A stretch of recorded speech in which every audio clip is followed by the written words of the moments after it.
నమస్కారం. తెలుగు మీనింగ్ ఛానల్కు స్వాగతం. ఈ వీడియో లెసన్ 97లో మనం డైలీ లైఫ్లో ఉపయోగించే 20 ముఖ్యమైన ఇంగ్లీష్ పదాలను, వాటి అర్థాలు మరియు ఉదాహరణలతో నేర్చుకుందాం. ఇంగ్లీష్ను సులభంగా నేర్చుకోవడానికి ఈ క్లాస్ను చివరి వరకు చూడండి. Let's start. రిటారిక్. రిటారిక్ని తెలుగులో వాగ్విధానం అని అంటాం. His speech is full of rhetoric. His speech is full of rhetoric. అతని ప్రసంగం వాగ్విధానంతో నిండి ఉంది. Political rhetoric can influence people. Political rhetoric can influence people.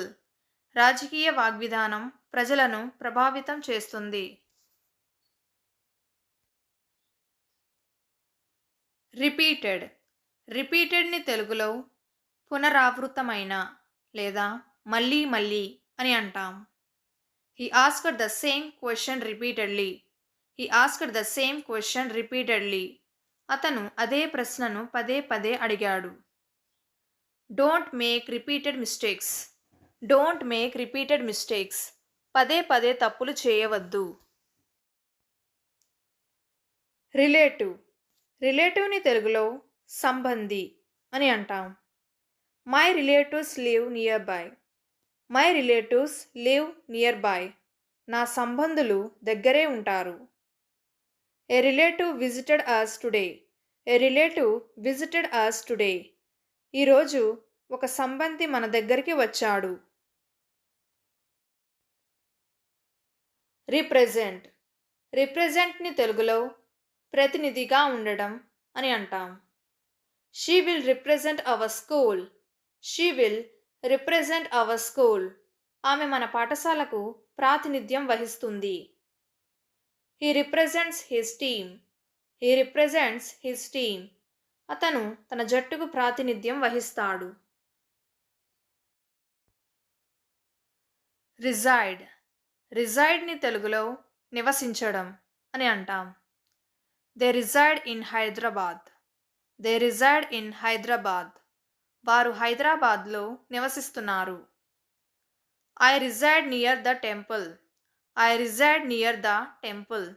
నేను దేవాలయం దగ్గర నివసిస్తున్నాను. రిసార్ట్. రిసార్ట్ని తెలుగులో రిసార్ట్ అని అంటాం. We stayed at a beautiful resort. We stayed at a beautiful resort. మేము ఒక అందమైన రిసార్ట్లో ఉన్నాం. The resort has a big pool. The resort has a big pool. రిసార్ట్లో పెద్ద ఈత కొలను ఉంది. Recycle.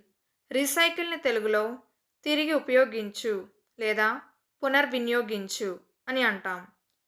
We should recycle plastic bottles. We should recycle plastic bottles. Plastic బాటిళ్లను పునర్వినియోగం చేయాలి. Recycling helps protect the environment. Recycling helps protect the environment. పునర్వినియోగం పర్యావరణాన్ని రక్షిస్తుంది. రీఫార్మ్. రీఫార్మ్ని తెలుగులో సంస్కరించు, సంస్కరణ లేదా మార్పు అని అంటాం. The government plans to reform the education system. The government plans to reform the education system. ప్రభుత్వం విద్యా వ్యవస్థలో సంస్కరణ చేయాలని యోచిస్తుంది. He reformed his behavior. He reformed his behavior. అతను తన ప్రవర్తనను మార్చుకున్నాడు. రెసిపీ. రెసిపీని తెలుగులో వంటకం విధానం అని అంటాం. I followed a simple recipe. I followed a simple recipe. నేను సులభమైన వంటక విధానం అనుసరించాను. She shared a rice recipe. She shared a rice recipe. ఆమె రైస్ రెసిపీ పంచుకుంది. రియాష్యూర్. రియాష్యూర్ని తెలుగులో ధైర్యం చెప్పు, భరోసా ఇవ్వు లేదా హామీ ఇవ్వు అని అంటాం. He reassured her that everything was fine. He reassured her that everything was fine. అంతా బాగానే ఉందని అతను ఆమెకు భరోసా ఇచ్చాడు. The doctor reassured the patient. The doctor reassured the patient. వైద్యుడు రోగికి భరోసా ఇచ్చాడు. రేటింగ్. రేటింగ్ని తెలుగులో రేటింగ్ లేదా అంచనా అని అంటాం. The movie got a high rating. The movie got a high rating. ఆ సినిమా మంచి రేటింగ్ పొందింది. Check the product rating. Check the product rating. ఉత్పత్తి రేటింగ్ చూడండి. రేడ్. రేడ్ని తెలుగులో దాడి అని అంటాం. The police conducted a raid. The police conducted a raid. పోలీసులు దాడి చేశారు. There was a raid on the shop. There was a raid on the shop. Shop మీద దాడి జరిగింది. ర్యాపిడ్. ర్యాపిడ్ని తెలుగులో వేగంగా అని అంటాం. The river is flowing rapidly. The river is flowing rapidly. నది వేగంగా ప్రవహిస్తోంది.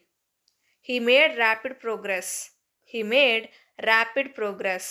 అతను వేగంగా పురోగతి సాధించాడు. రియాలిటీ. రియాలిటీని తెలుగులో నిజం అని అంటాం. Face the reality.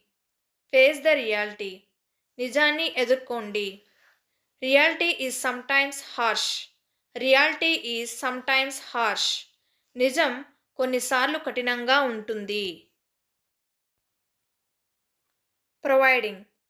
ప్రొవైడింగ్ని తెలుగులో అందించడం అని అంటాం. They are providing food. They are providing food. వారు ఆహారం అందిస్తున్నారు. We are providing support. We are providing support. మేము సహాయం అందిస్తున్నాము. సూపర్బ్. సూపర్బ్ని తెలుగులో అద్భుతమైన లేదా అద్భుతం అని అంటాం. Your performance was superb. Your performance was superb. నీ ప్రదర్శన అద్భుతంగా ఉంది. The food taste superb. The food taste superb. ఆహారం అద్భుతంగా ఉంది. పంచ్. పంచ్ని తెలుగులో కొట్టడం లేదా పంచ్ అని అంటాం.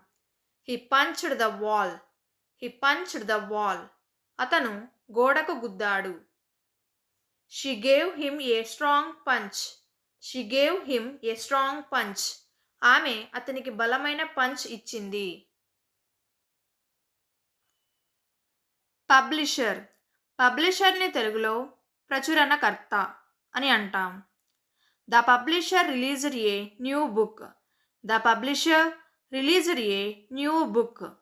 ప్రచురణకర్త కొత్త పుస్తకం విడుదల చేశాడు. She works for a famous publisher. She works for a famous publisher. ఆమె ప్రసిద్ధ ప్రచురణకర్త కోసం పనిచేస్తుంది. పబ్లికేషన్. పబ్లికేషన్ని తెలుగులో ప్రచురణ అని అంటాం. The publication was delayed. The publication was delayed. ప్రచురణ ఆలస్యమైంది. This is a monthly publication. This is a monthly publication. ఇది నెలవారీ ప్రచురణ. కోటా. కోటాని తెలుగులో ప్రత్యేక భాగం లేదా కోటా అని అంటాం. The college has a sports quota. The college has a sports quota. కళాశాలలో స్పోర్ట్స్ కోటా ఉంది.